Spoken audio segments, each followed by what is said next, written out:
Bom dia a todos. Mais uma vez, obrigado pela presença. Vamos começar a primeira mesa da Flipboard 2012.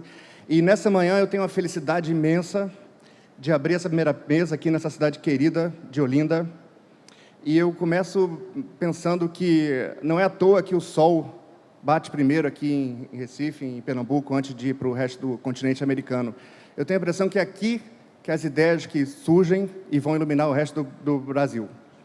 E eu acho que essa reunião aqui é um grande exemplo dessa inovação pernambucana, dessa fonte de ideias que a gente tem nesse estado, porque é um absoluto privilégio, e eu acho que é inédito no mundo reunir três mentes tão brilhantes, três criadores, três fomentadores de ideias que estão aqui reunidos e vão nos oferecer uma viagem, vão nos oferecer uma visão completamente panorâmica sobre as ideias. A gente vai falar do passado, do presente e do futuro. Então, o que eu quero dizer é que bibliotecas, elas atendiam aos poucos privilegiados e a maior parte das pessoas tinha que ficar de fora. Então, isso mudou. E aqui vemos uma foto da grande biblioteca universitária de Oxford. Não tem mais metais, não tem mais os cacos de vidro. Então, as pessoas observavam o conhecimento, mas não tinham acesso no passado, olhando através das grades. E eu vou mostrar alguns slides mostrando, então, essa característica de fechamento e, então, essas barreiras aqui para evitar o acesso das pessoas. Eu acho que isso é um dos principais tópicos na história das bibliotecas. Elas começaram a se abrirem para o público apenas recentemente. Em 1692, 1712, o Museu Britânico pela primeira vez aceitou leitores. Em 1848, a Biblioteca Pública de Boston não apenas aceitava a entrada de leitores, mas permitia também que eles emprestassem e levassem para casa. Então, há uma força contrária, no sentido de abrir o acesso ao conhecimento e superar, então, esses muros. Mas, claro que a maior parte dos muros são invisíveis. Então, é apenas hoje que nós podemos começar a perceber um sonho utópico que remonta à era do Iluminismo. Os grandes filósofos do Iluminismo, como Diderot, Condorcet, e também nas Américas, Benjamin Franklin, Thomas Jefferson. Então, todos eles pensavam que acesso ao conhecimento era a fonte de florescimento, de prosperidade para a democracia. Mas era difícil há 250 anos, porque a maior parte das pessoas não possuía livros, a maior parte das pessoas não tinha dinheiro suficiente para comprar livros e a maior parte não sabiam ler. Então, apenas hoje a tecnologia nos possibilita hoje colocar em prática e realizar, então, esse sonho dos filósofos do Iluminismo. Então, esse é o tema que eu queria abordar hoje, mas eu não queria que parecesse uma coisa fácil. Ao contrário, é difícil. Claro que temos a tecnologia e temos mesmo os recursos, o dinheiro. Temos a capacidade organizacional e temos também a vontade para fazer isso acontecer. Mas existem muitos problemas. E, para simplificar, eu acho que um problema é a comercialização versus, por outro lado, a democratização. Um bom exemplo das forças comerciais que estão atuando ali no mundo da internet hoje é Google Book Search, a pesquisa Google Book, e, na minha opinião, foi uma excelente ideia, mas que deu errado. O Google começou, como vocês provavelmente sabem, digitalizando um número enorme de livros, e então eles foram primeiro para Harvard e eu sou o curador da biblioteca, eu sou o diretor da biblioteca de Harvard, então eles ofereceram digitalizar os nossos livros gratuitamente. Então nós pensamos, bem, parece uma boa ideia, não é? Então poderemos fazer cópias digitais de livros disponíveis para o público. Mas aí o Google disse, sim, e nós queremos digitalizar os livros também que têm direitos autorais, amparados por direitos autorais. Então nós dissemos, não, nós não vamos permitir cruzar essa linha que separa os livros de domínio público daqueles que têm direitos autorais. Mas o Google foi para outras bibliotecas, Michigan, Stanford e outras universidades, e em breve tinha digitalizado 10 milhões de livros.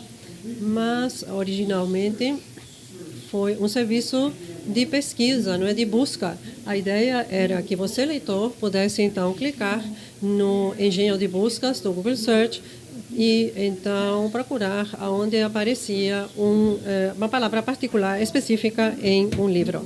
Era um serviço de pesquisa de busca, eu achei fantástico.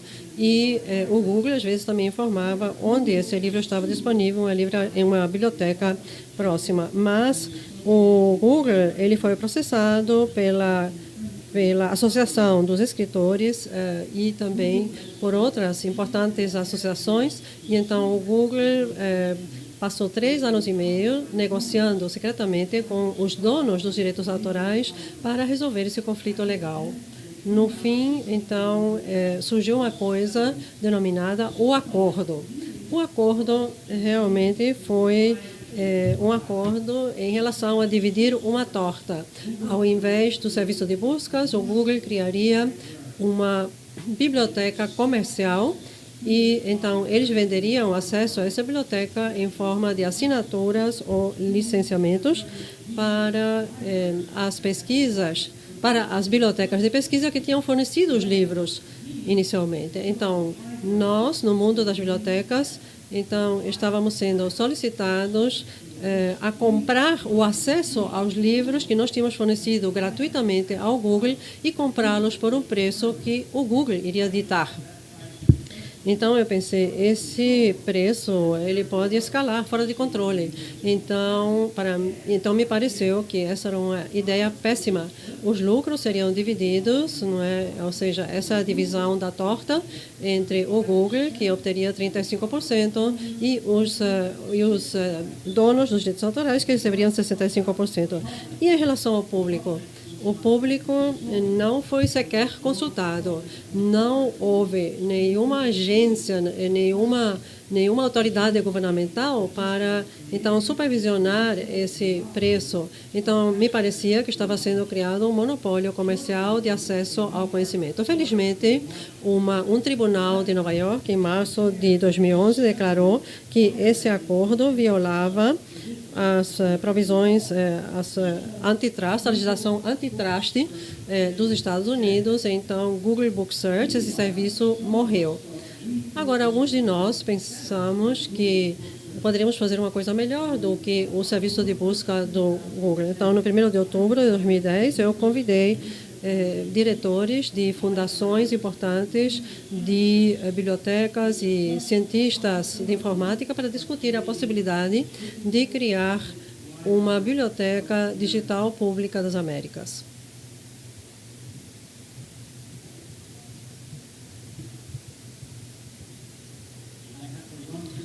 Bem, eu vou mostrar esses slides novamente, mas vocês entendem o que eu quero dizer, não é?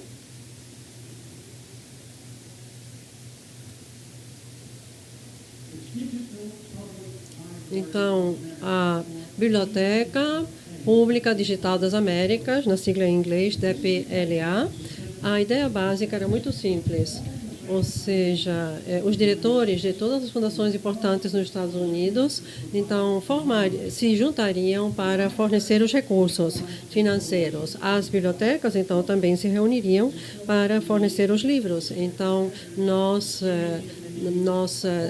formamos uma secretaria, então um comitê gestor que iriam lidar com os problemas do tipo como criar a infraestrutura tecnológica que, então, possibilitaria o funcionamento dessa grande biblioteca. O princípio era claro, essa biblioteca, então, tornaria disponível todo o patrimônio cultural para todo mundo nos Estados Unidos e para qualquer pessoa no mundo, inclusive o Brasil. Então, aqui em Olinda, vocês, com um clique, poderiam ter acesso a todas as grandes obras em todas as grandes bibliotecas dos Estados Unidos. De fato, o nosso sistema foi projetado para ser compatível com outro sistema chamado Europeana, que reúne os acervos de bibliotecas na Europa. Em breve, teremos uma enorme série de bases de dados interligadas e que farão com que qualquer pessoa no mundo, com um clique, possa ter acesso a qualquer livro no mundo todo. Agora, é fácil dizer que é difícil de colocar em prática, mas eu deveria explicar que nós agora projetamos uma infraestrutura para integrar os metadados, ou seja, as descrições de como ter acesso aos dados relativos aos livros em um sistema. E nós estamos desenhando um sistema front-end para que seja amigável para o usuário. Nós temos grupos especiais trabalhando em relação aos problemas de governança. Nós criamos organizações sem fins lucrativos que vão ser livres de influência política. Nós não dependemos de governos, nós vamos obter o nosso financiamento de fundações privadas e nós estamos trabalhando também em outros aspectos relacionados. Eu vou poupar vocês dos detalhes, mas eu vou mencionar o problema mais importante e ele é o direito autoral. As leis de direito autoral e leis de propriedade intelectual, eu acho que também no Brasil, na Europa, nos Estados Unidos, significam que um livro é protegido pelo direito autoral durante o tempo de vida do autor mais 70 anos.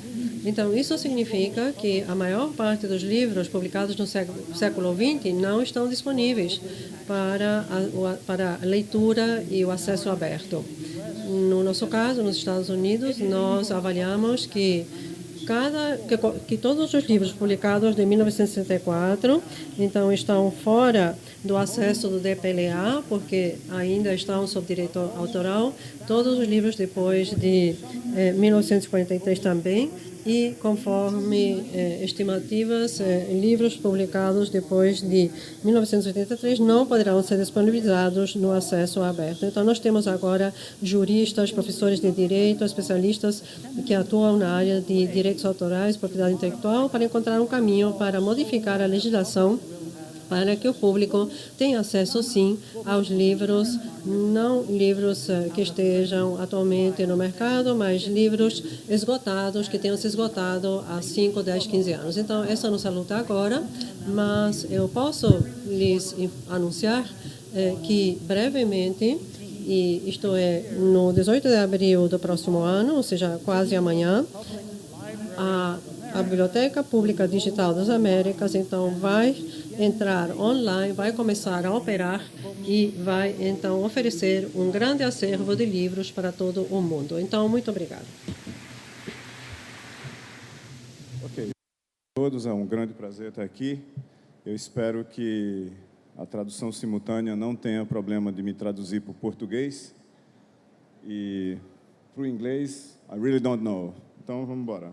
Esse sou eu, esse é meu blog, bit.ly/Meira. Eu vou falar 10 coisas bastante rápidas, eu espero, que começa por uma definição de cultura apropriada para a sociedade da informação. Minha definição, no contexto de Lave Wenger, é que cultura é transmissão situada de informação entre seres humanos. Então, nós não estamos falando de golfinhos se comunicando para pegar piabas ou sardinhas. Nós estamos falando de seres minimamente superiores, apesar da gente fazer muita besteira, transmitindo a informação entre eles dentro de um certo contexto. Essa é a minha definição do que é cultura. Em cima dessa definição, eu tenho uma hipótese. A hipótese é o seguinte, que toda civilização evolui até começar a escrever software. E isso acontece mais ou menos nos seguintes passos, 5 pequenos passos, ou passos descritos de uma forma muito estreita, de uma história muito longa de bilhões de anos. Então, primeiro tem DNA, que é uma forma de codificar a informação, né? Como é que você codifica a vida e a replicabilidade dela ao redor de 3,5 bilhões de anos atrás. DNA, eventualmente, origina cérebros, como os nossos, ao redor de 4 milhões de anos atrás. Cérebros são sistemas que codificam e processam informação. Cérebros, se ficarem interpretando o ambiente ao seu redor, começam a escrever ferramentas, ou seja, a codificar a informação na forma de ferramentas. Depois, eventualmente, chegam a codificar partes do próprio cérebro externamente a ele, na forma de texto. Então, nós estamos olhando aqui para alguma coisa como 3 milhões e meio de anos atrás, e aqui alguma coisa como 3.500 anos atrás. E, finalmente, a gente escreve software. Isso aqui é uma coisa do século XX, começa ao redor de 1936, depois começa a tomar forma de maneira industrial ao redor de 1950, quer dizer, uma coisa que tem menos de 50 anos em escala global, vamos dizer assim, né? Então, DNA, cérebros, ferramentas, texto e software são meios para codificar, para transmitir e para processar a informação. A consequência dessa história, aqui, ou a consequência que eu acho que isso tem, é que assim que começa a escrever software, uma dessas civilizações em qualquer planeta que começou a escrever software, ou seja, textos que parecem com poesia concreta, têm regras parecidas com poesia concreta, são textos formais, executáveis por máquinas, de uma maneira determinística. Eu escrevo um software, a máquina fica lá executando ele. Até os bugs são determinísticos, porque são coisas que nós ou deixamos nos programas, ou deixamos outros introduzirem nos programas, mas o fato é que assim que a gente começa a escrever software, a gente começa a tratar, primeiro, software, ou seja, software tratando software. Quando você faz os primeiros computadores, a primeira coisa que você faz com software é usar para tornar os computadores mais fáceis de escrever software. Então, durante um certo tempo, você fica usando software para escrever software. Nós, depois, passamos a escrever software que processa texto. Esse é o estágio atual onde nós estamos. A web móvel, vídeos, etc., etc., tudo isso pode ser interpretado como software tratando texto, imagem como texto também, certo? Depois você vai começar a escrever ferramentas. Nós estamos vendo surgir robôs de todos os tipos e sistemas informatizados para fazer um bocado de coisa. Por exemplo, tem uma longa história já de robótica nas escolas, inclusive aqui em Pernambuco, aqui no Brasil. Depois você vai começar a mexer com a própria vida, com DNA, o genoma humano, a decodificação do genoma humano, e os primeiros resultados práticos de engenharia genética que nós estamos vendo nos últimos 20 anos são parte disso. E depois, por fim, a gente vai mexer nos cérebros propriamente dito. Mas o fato é o seguinte: agora a gente está aqui, nós estamos mexendo software, mexendo com texto. Hoje, 2012, esse é o contexto para o que a gente podia chamar do fim do online. Uma pesquisa feita pela Forrester nos Estados Unidos, que foi publicada faz 2 semanas, descobriu que o uso de online, horas online, nos Estados Unidos, por semana, caiu de 21,9 para 19,6, considerando o mesmo período entre 2011, que é 21,9, e 2012, que é 19,6. Esse resultado é tão impressionante que a Forrester voltou para 52 mil pessoas que tinham sido consultadas nessa pesquisa, para fazer a seguinte pergunta: mas, espera aí, por que está diminuindo? Vocês estão deixando de usar online exatamente por quê? E a resposta, que não é surpreendente, é o seguinte: as pessoas consideram que usar mapas que estão online e que substituem os antigos equipamentos de GPS não são uma atividade online. Que jogar jogos que eles baixaram para os seus celulares ou para o seu computador e que tem comunicação online o tempo todo, porque é multiplayer, porque tem muita gente jogando, não é online também, porque eu já baixei o jogo e eu não estou mais usando nada online. Isso, obviamente, não é verdade. As pessoas estão cada vez mais online, mas o problema é que o online, ou a solução, ou a condição e o contexto, é que o online agora é parte do ambiente, obviamente. Então, quando eu cato uma ferramenta como Visify e pergunto quem sou eu online, ela pega todas as fontes de informação que falam sobre Silvio Meira online e diz o que está acontecendo com esse Silvio Meira que está espalhado na web, em todo canto, sobre o que é que eu falo mais. Por exemplo, no meu blog eu falo muito sobre rede, é isso que essas bolinhas aqui dizem. Esses slides vão estar disponíveis, eu vou twittar eles aí alguma hora para vocês pegarem. Bom, tudo online significa que a gente vive um dilúvio de dados. Literatura, como livro digital, é só parte desse dilúvio de dados que, em sua vasta maioria, é completamente desorganizado, como esses zeros e 1 que estão nessa tela. Mas o que isso significa do ponto de vista daquela cultura definida como transmissão situada de informação entre seres humanos?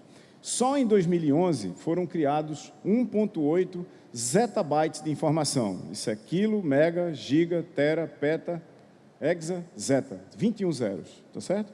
Só para a gente ter uma ideia do que é que isso é, se a gente juntasse todos os brasileiros durante 27 mil anos, tweetando 5 vezes por minuto, dava essa quantidade de informação. Isso aí é 300 vezes mais informação do que foi criado no mundo em 2001. Ou seja, a parte digital da literatura é um pedaço muito pequenininho disso, né? E ainda estamos no processo de expandir significativamente como é que esse negócio vai estar funcionando.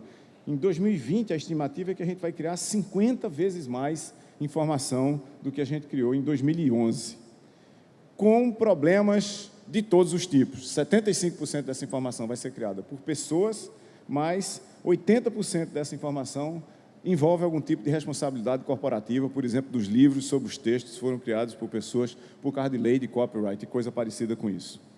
E isso porque a gente não começou a ver ainda nada de uma coisa que a gente podia chamar IoE, a Internet of Everything. Não é a internet das pessoas ou das instituições, mas a internet que liga tudo, a internet das coisas também. 99% das coisas, hoje, não estão conectadas na internet e elas vão se conectar nessa década em larga escala. A estimativa que a gente tem é que em 2020 vai ter 37 bilhões de coisas conectadas na internet. Espera-se que nenhuma delas esteja escrevendo literatura, por exemplo. Tá certo? Mas o que isso leva para a gente nesse universo de dados? Hoje, o que a gente tem intensamente é pessoas interagindo com pessoas e todos os problemas causados por isso. Nós estamos começando a ver pessoas interagindo com coisas, as pessoas interagindo com suas casas e seu carro, e, obviamente, estamos começando a ver coisas interagindo com coisas. Isso gera uma consequência, um conjunto de consequência muito grande, que é esse aqui. Se a gente olhar para uma referência que tinha no tratamento de informação, ou no armazenamento de informação global, a Biblioteca do Congresso dos Estados Unidos tinha aproximadamente 235 terabytes de informação em 2009. No mesmo ano, essa era basicamente a quantidade média de informação que estava armazenada numa empresa com 1.000 ou mais empregados nos Estados Unidos. Ou seja, uma empresa de 1.000 empregados nos Estados Unidos tem tanta informação sobre o negócio dela quanto a Biblioteca do Congresso tem sobre a cultura do planeta. Não é? Isso significa o tratamento de massive amounts of data, quantidades massivas de dados que a gente podia chamar de Mad Science, Massive Amount of Data Science, e não Data Science ou Big Data, pura e simplesmente. E o que a gente está falando aqui, para botar no contexto a história da literatura, da propriedade e do copyright, a gente está falando da gestão e do estudo do ciclo de vida da informação, que envolve todos esses aspectos que estão aí na tela, de geração, a recuperação, distribuição, terminação, transformação, análise, relacionamento, visualização, problemas de privacidade, de propriedade, de consistência, de segurança e de preservação, com um aspecto interessante para a gente, que a gente discute a preservação de informação em larguíssima escala, mas do ponto de vista, por exemplo, da maioria das empresas, se a gente olhar para lá, é o problema de terminação de informação que é mais importante, para tentar diminuir a quantidade de dados que eu tenho que armazenar para sempre. Só que para isso eu tenho que tratar todo esse ciclo de vida de informação de uma maneira minimamente coerente, de uma maneira minimamente coesa, ou seja, eu tenho que sair dos dados dessa forma para os dados dessa outra forma, minimamente organizados a partir do que eu possa dar uma quantidade mínima de entendimento a isso. Isso aí é feito sob plataforma de compatibilidade, que é onde eu começo a acabar a minha história aqui. Hoje, essas plataformas de compatibilidade são redes, né? São redes que têm propriedades que a gente pode medir quantitativamente, número de conexões, número de interações, número de pessoas envolvidas. Então, se a gente olha para Facebook, por hora, 10 bilhões de mensagens são trocadas em Facebook e 20 bilhões de fotos são mostradas. Isso não quer dizer muita coisa do ponto de vista de cultura, porque se a gente olhasse para, por exemplo, a NASA lançando um foguete que vai botar esse Jeep em Marte, você pode ter coisas que se espalham nessa velocidade de bilhões de fotos por hora. Por exemplo, quando alguém botou uma foto de Marvin the Martian, que é essa foto aqui de 300 por 300 pixels no Facebook. Esse é o vídeo de espalhamento. Vocês estão vendo fontes, basicamente. Cada uma dessas linhazinhas é alguém compartilhando essa foto com outra pessoa. Então, essa foto foi compartilhada algumas dezenas de milhões de vezes em algumas horas e, no total, algumas centenas de milhões de vezes. E o que a gente está vendo aqui é o diagrama de espalhamento dessa foto. Isso é muito bonito olhando para o diagrama de espalhamento em si, mas o que isso dá como resultado, do ponto de vista, vamos dizer, sociocultural, etc., a gente ainda não consegue analisar apropriadamente. Então, esse problema de gestão de ciclo de vida de informação, principalmente do ponto de vista de entendimento, é uma coisa que a gente nem começou a tratar ainda, na minha opinião. Por quê? Porque nós não sabemos ainda olhar para o conjuntural dessas redes, olhar em larga escala quais são os significados, qual é o tipo de conhecimento que está sendo gerado e que impacto isso vai ter, por exemplo, no entendimento da sociedade ao nosso redor. Será que isso vai passar a ser também uma forma de literatura? Porque essas redes têm dinâmicas. A dinâmica de ontem nas redes, se a gente quisesse, por exemplo, que permanece até essa Flipporto aqui, a gente podia olhar para uma startup criada em 1439 em Mainz, na Alemanha, que depois se mudou para Estrasburgo, uns 5 anos depois, que se espalhou pela Europa assim, ó, em 50 anos, você criou na Europa a capacidade do Porto de Lisboa, a Constantinopla, a Sicília, a Córcega e assim por diante, ao norte da Europa, a capacidade de imprimir livros. Isso é uma plataforma industrial para a literatura, uma plataforma industrial para a cultura. Se a gente olhar historicamente o que foi que aconteceu, a gente pode ver isso como um parênteses que a gente podia chamar de parênteses de Gutenberg, que começa com o texto linear, baseado em alfabeto há 3.500 anos atrás, com a noção de imprimir, baseado em impressoras de tipos fixos, né, de 1040, basicamente, na Coreia, na China, e depois no livro de Gutenberg, em 1444. É esse livro de Gutenberg que cria a noção do autor, né, e que demora a acontecer na maioria dos contextos econômicos e culturais. Por exemplo, em 1600, na Inglaterra, os sonetos de Shakespeare eram publicados com o nome de Shakespeare na capa. Em 1622, e nós estamos falando aqui quase 200 anos depois do aparecimento da imprensa de Gutenberg, Romeu e Julieta era publicado com o nome do diretor da companhia que ensinava a peça, mas não com o nome do autor. Apesar disso, o que acontece com esse parênteses de Gutenberg é uma migração de performance para composição, para alguma coisa na saída do parênteses que a gente não sabe o que é ainda, porque está acontecendo agora. E essa é a razão desse debate aqui, né? Mas, de resto, o que é que nós estamos falando? De composição original para uma performance que leva a uma recepção passiva, no caso da plataforma de Gutenberg, e uma busca da perfeição nessa reprodução do original, seja texto, seja áudio, seja vídeo, seja o que a gente quiser. Do lado de cá, antes da plataforma, antes de Gutenberg aparecer, a gente tinha a recriação coletiva, eventualmente cada uma no seu contexto, de maneira instável, de alguma coisa tradicional. Esse é o universo da performance, não é? Dentro da plataforma de Gutenberg, a gente tem o original, criado por um indivíduo autônomo, um original codificado de forma estável, com um bocado de cânones, como o copyright, por exemplo, que o professor Darnton mencionou aqui, que não pode distribuir livros, alguns deles publicados em 1893, ainda estão protegidos, ainda estão trancados atrás de paredes. Do lado de cada plataforma, o que a gente tem? Nomes para os quais a gente não tem tradução para o português ainda, como sampling, remixing, borrowing, reshaping, appropriating, e um nome para esse negócio que vai vir aqui, que a gente não sabe exatamente o que é. Mas onde é que isso importa para a gente aqui? É que coisas como livro, vídeo, filmes, séries, games, software, estão em cima dessa linha de transição, ou nessa zona cinza, nesses 50 tons de cinza de transição, entre o que era Gutenberg e o que vai vir depois de Gutenberg, que criam toda a instabilidade, todas as dinâmicas, todos os problemas que a gente tem hoje para entender o que é que está acontecendo aqui. A causa disso são novas plataformas de compatibilidade para a gente produzir as coisas, plataformas baseadas em infraestrutura, serviços e aplicações. Se a gente olhar para Gutenberg, a infraestrutura são a prensa, os tipos móveis, o papel, a tinta, assim por diante. Os serviços são composição, impressão, distribuição de livros, do que for. E as aplicações, obviamente, a gente conhece, são livros, jornais, revistas, assim por diante. Se a gente olhar para Facebook e olhar qual é a plataforma de compatibilidade de Facebook, a infraestrutura são servidores, sistemas operacionais, bancos de dados, um bocado de outras coisas, e uma coisa básica que Facebook faz, que é criar um grafo social, um grafo conectado de pessoas e seus contributos. Em cima disso, os serviços são as funções e operações sobre o grafo social, e as aplicações, obviamente, uma delas é o próprio Facebook, que é escrito em cima dessas coisas aqui. Outra é CityView, são jogos, são aplicações escritas aqui. Quer dizer, Facebook libera isso aqui para esse cara escrever isso. Ou então um conjunto de lojas, de filiais sociais do Magazine Luiza brasileiro, dentro do Facebook, né? Se a gente olha para essa plataforma de redes, qual é o futuro dos livros, por exemplo? Eu acho que é livros como fluxo.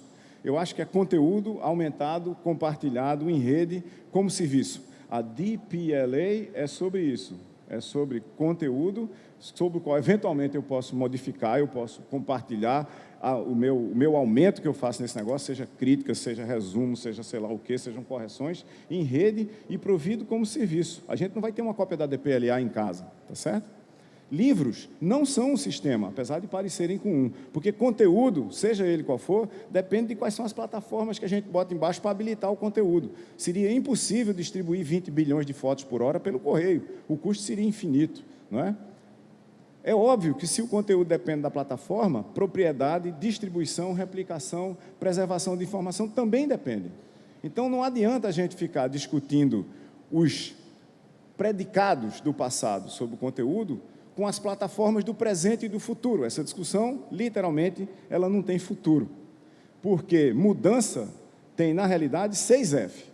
1, fundações, quais são as novas infraestruturas, serviços, para a gente construir a aplicação, quais são os formatos e quão estáveis eles são, quem propõe, se eles são realmente padrão ou não, e se eles servem para fazer o que a gente está querendo, como os padrões de segurança, criptografia e propriedade de informação, quais são as funcionalidades que a gente tem na plataforma. É muito bom e muito simples de ver 500 anos depois na plataforma de Gutenberg, mas é muito difícil ver o que tipo de funcionalidade vai ser estável em Facebook daqui a 30 anos, qual é o grau de flexibilidade que essas plataformas têm para possibilitar coisas diferentes para as quais elas foram propostas, qual é a facilidade que a gente tem para usar isso e, finalmente, como essas coisas carregam a gente para o futuro. Quer dizer, elas vão ficar aí, elas são apoiadas, são suportadas por muita gente, ou é um ou outro gato pingado que está querendo fazer esse determinado negócio. Fundações, formatos, funcionalidades, flexibilidade, facilidade e futuro. E talvez uma coisa, esse troço da mudança T6F talvez tenha 7,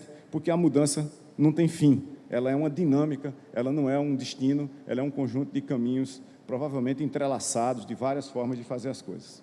Obrigado e bom dia. Hello there. Tudo bem? Eu sou um daqueles que falam muito rápido, então eu queria me desculpar com a tradução. Então, eu era negociador das Nações Unidas e negociava, então, direitos autorais, e então eu falava muito rápido, e nas Nações Unidas, então, eu me virava para as cabines de tradução, e todo mundo, os intérpretes faziam assim. Então, tem uma maneira de fazer com que eu fale mais devagar, então, eu vou falar caminhando. Então, vou falar sobre copyright, sobre direitos autorais. Vou falar, ela contém 4 partes. A primeira parte se chama Piratas. Então, há um grupo de ativistas anti-direitos autorais no mundo que estão tentando fazer uma coisa que não é nada menos do que destruir o livro em si. Esses piratas não têm respeito pelos direitos autorais e não têm respeito pela propriedade. Ah, sim, e eles travestem isso usando uma retórica do tipo que eles são os verdadeiros defensores e herdeiros da criatividade. Então, eles vendem isso no mundo todo, inclusive para reguladores, eles elegem seus próprios membros, seus próprios deputados, e eles dizem que tudo que eles querem é conservar a maneira em que tudo foi no passado, e eles dizem que a agenda radical deles é de alguma forma conservadora, mas o que eles querem é um mercado de e-books que então cresça muito rapidamente, e eles sempre aproveitando. Eles argumentam que a preocupação deles está baseada na ética, mas todo mundo pode ver que o que preocupa eles é o lucro.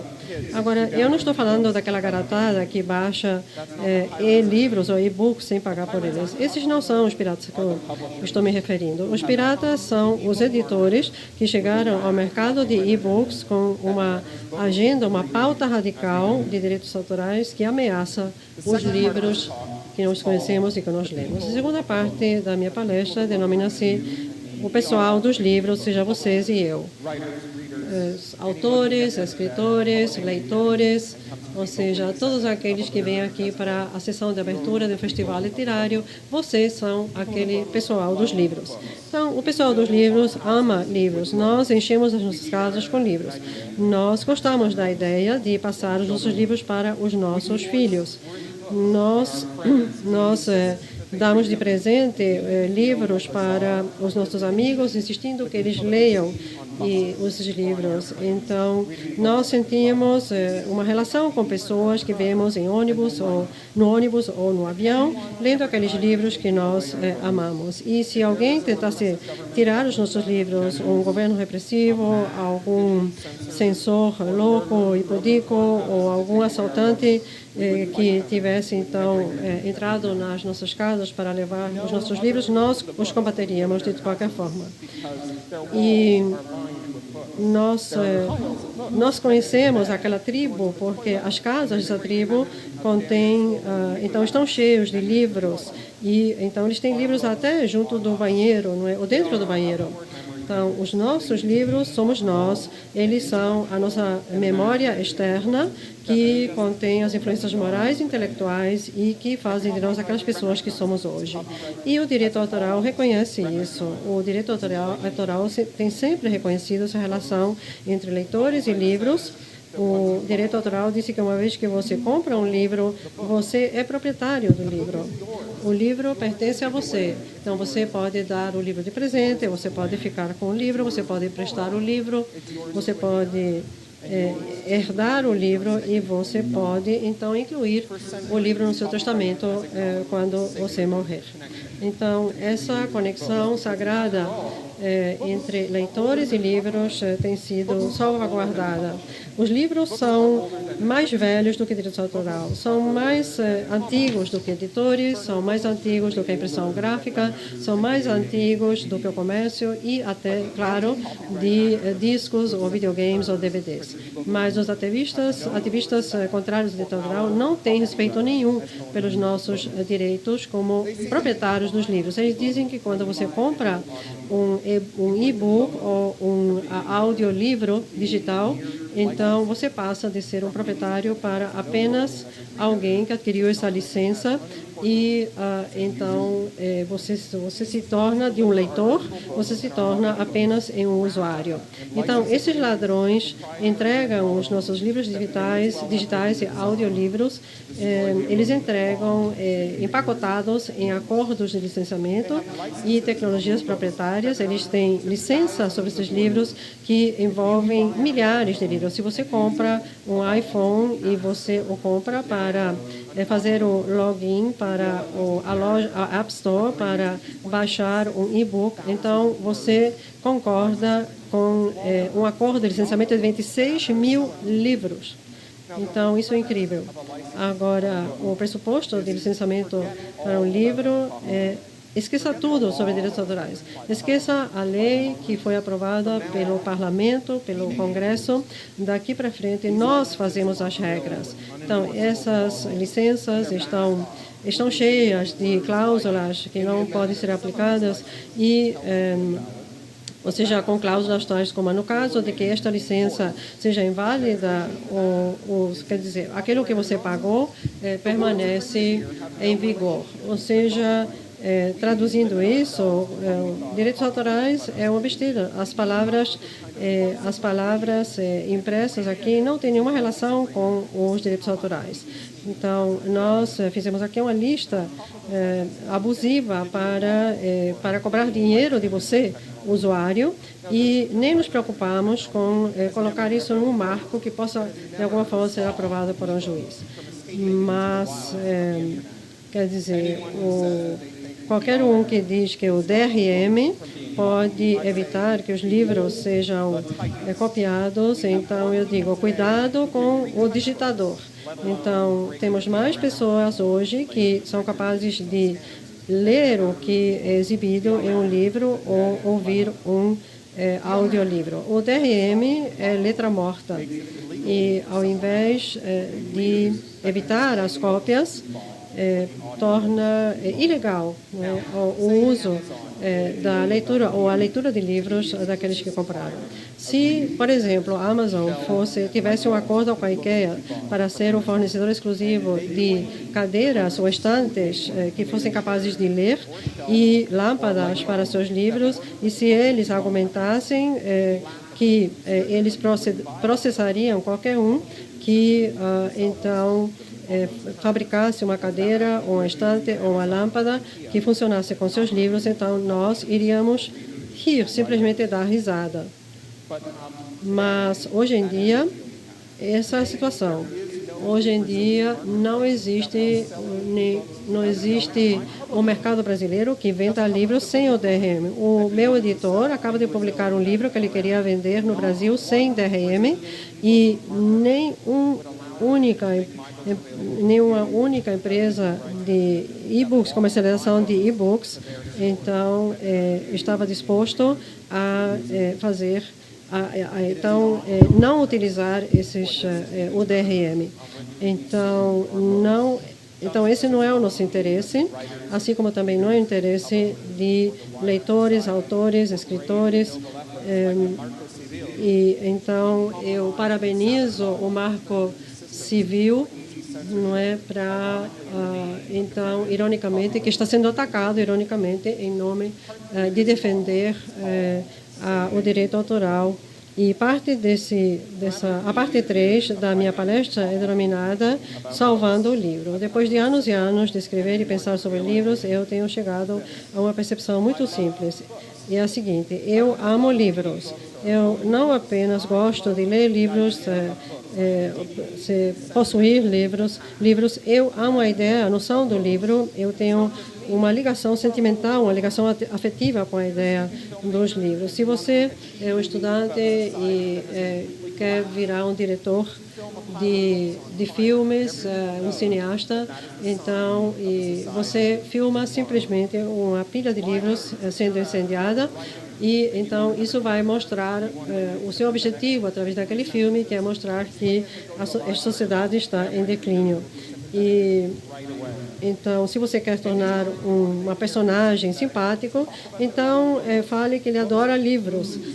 Então, os livros, eles criam essa noção de virtude. Então, vamos pensar na penumbra de virtude ao redor dos livros, essa aura de virtude. Quando eu trabalhava numa loja de livros, então, uma das minhas tarefas era pegar aqueles livros que não tinham vendido e rasgá-los para serem reciclados. E isso me doía, realmente era uma dor para mim, não é?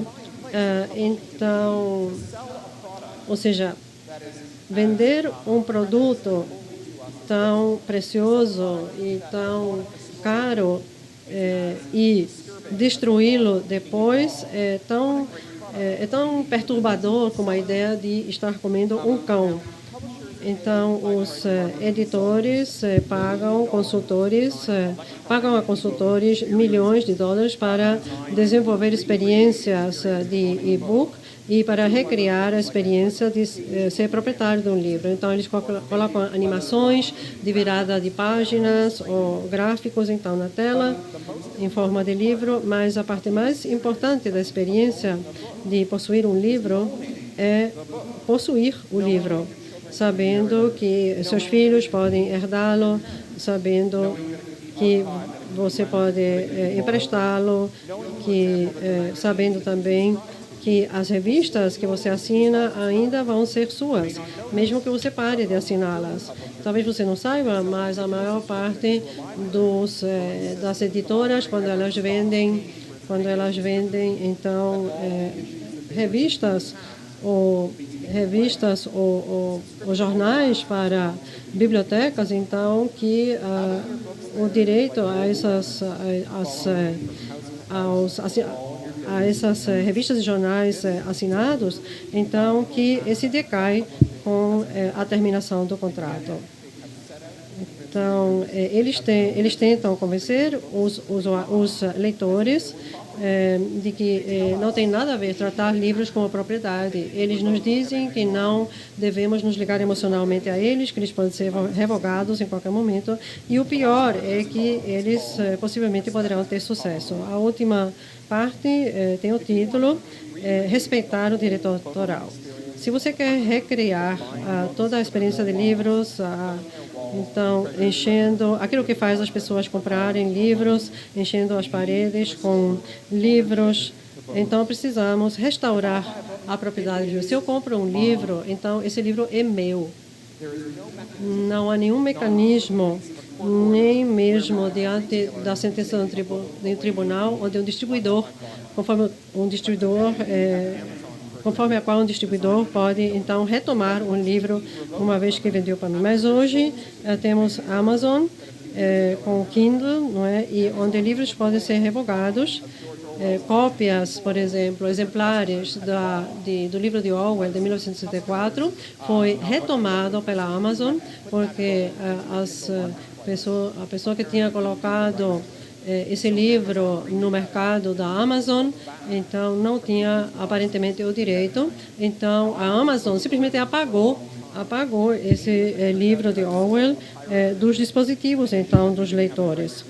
E então não existe nenhuma força no mundo que pudesse me fazer ir para sua casa e reaver um livro, confiscar um livro de você como proprietário.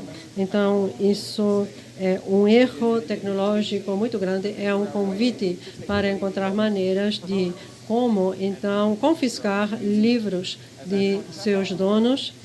E, então, se há então uma pistola, um revólver sobre a mesa no primeiro ato, então ele vai disparar no terceiro ato de uma peça. Se um audiobook me pertence, então eu posso reproduzir em qualquer aparelho que existe hoje ou que existe amanhã.